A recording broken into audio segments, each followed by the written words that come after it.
उत्तर प्रदेश विधानसभा में आज उत्तर प्रदेश की स्थानीय बोली को लेकर पक्ष और विपक्ष के बीच जबरदस्त बहस देखने को मिली। नेता प्रतिपक्ष माता प्रसाद पांडेय ने फ्लोर लैंग्वेज में अंग्रेजी के जगह उर्दू भाषा करने की मांग की और अंग्रेजी को जबरदस्ती थोपने का आरोप लगाया। इस पर मुख्यमंत्री योगी आदित्यनाथ ने समाजवादी पार्टी पर जोरदार पलटवार किया और इसे सपा का दोहरा चरित्र बताया। मुख्यमंत्री योगी आदित्यनाथ ने कहा, समाजवादी पार्टी भोजपुरी, बुंदेलखंडी और अवधी का विरोध क्यों कर रही है? विपक्ष हर अच्छे काम का विरोध करता है। मुख्यमंत्री योगी आदित्यनाथ ने कहा, समाजवादियों का चरित्र इतना दोहरा हो चुका है कि ये अपने बच्चों को इंग्लिश मीडियम में पढ़ाते हैं और दूसरे के बच्चों के लिए उर्दू की वकालत करते हैं।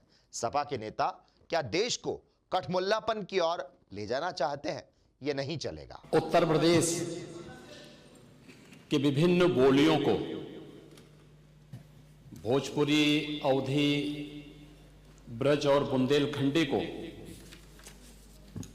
इस सदन में सम्मान मिल रहा है और हमारी सरकार तो इन सब के लिए एक एकेडमी का भी गठन, अलग अलग एकेडमी के गठन की कार्रवाई को भी आगे बढ़ा रही है।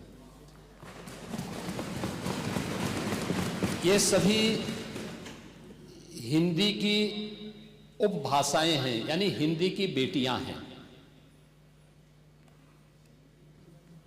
भाषा की समृद्धि के आधार है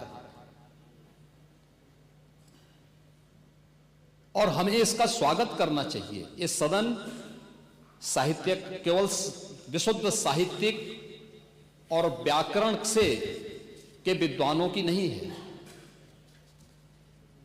आम जन का प्रतिनिधित्व करने वाले माननीय सदस्य समाज के विभिन्न तबके से आए हैं। अंतिम पायदान पर बैठे हुए व्यक्ति की आवाज को भी इस सदन में मुखरता मिले, इसके लिए अगर किसी को हिंदी में वह धारा प्रवाह नहीं बोल सकता तो उसको भोजपुरी में भी अपनी बात को रखने का अधिकार मिलना चाहिए। अवधी में, ब्रज में या बुंदेलखंडी में उसको रखने का अधिकार मिलना चाहिए। ये कौन सी बात हो गई कि भोजपुरी में ना बोले, अवधी में ना बोले, इसका विरोध अंग्रेजी का, बुंदेलखंडी में ना बोले और उर्दू क्या वकालत कर रहे हैं? ये बड़ी विचित्र बात है।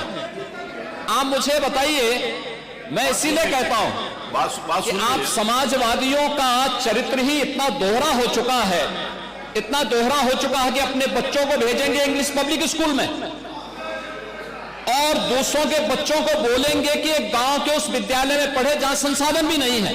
ये दोहरा आचरण और जाकी रही भावना जैसी प्रभु मूर्ति देखी तिन तैसी, यह तो आचरण आप लोगों का है। इसीलिए आपने कल भी भोजपुरी का विरोध किया, अवधी का विरोध किया, बुंदेलखंडी का विरोध किया और आप लोग अपने दैनिक जागरण में, दैनिक जीवन में इस प्रकार के आचरण के आदी हो चुके हैं। और इसलिए अध्यक्ष जी, इसका अभिनंदन हम लोग करते हैं और इन बोलियों को सम्मान मिलना चाहिए। इनके संरक्षण के लिए ही हमारी सरकार भोजपुरी एकेडमी का गठन कर रही है, अवधी एकेडमी का गठन कर रही है संत तुलसीदास जी के नाम पर। इसी के आधार पर ब्रज भाषा इतनी समृद्ध भाषा है।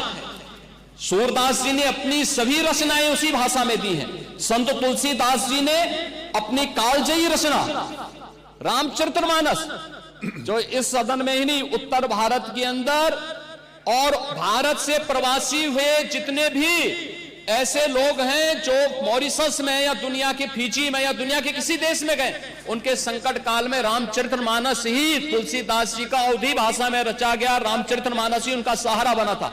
और आज जब उसको सम्मान मिल रहा है तो आप उसका विरोध कर रहे हैं। बड़ी विचित्र सी स्थिति है। आप हर अच्छे कार्य का समाज, आज के यही ढोंग है आप लोगों का, यही ढोंग है। हर अच्छे कार्य का आप विरोध करेंगे, हर अच्छे कार्य का आप विरोध करेंगे। हर अच्छा कार्य जो प्रदेश के हित में है, देश के हित में है, आप उसका विरोध करेंगे।